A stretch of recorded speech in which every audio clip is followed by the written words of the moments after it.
أبناء دولة الإمارات ورجال زايد من القوات الإماراتية، وهم الجزء الأصيل في التحالف الشرعي لمحاربة ملال إيران وأذنابهم من الحوثيين في اليمن.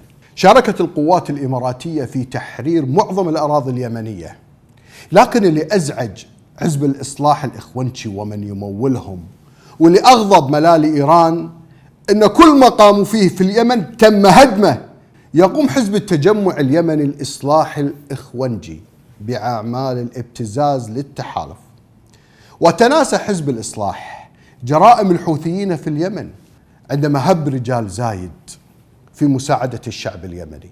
هب رجال زايد بتقديم المساعدات للشعب اليمني في جزيرة سقطرى.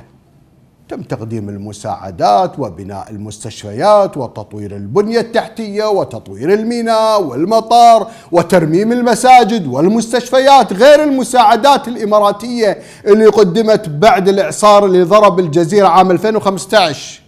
وكانت نظرة القوات الإماراتية أنه يجب إنشاء قوة أمنية في جزيرة سقطرى لحماية الشعب اليمني، فتم تدريب أبناء اليمن وبدعم إماراتي لحماية هذه الجزيرة.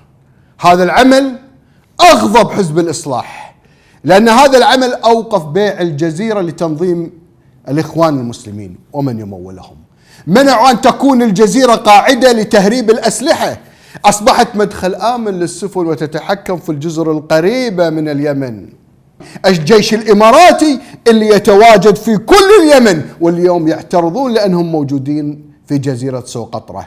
لن تهتز الإمارات، ولن يهتز التحالف، ولن يهتز رجال زايد لأكاذيب والفبركات الإعلامية.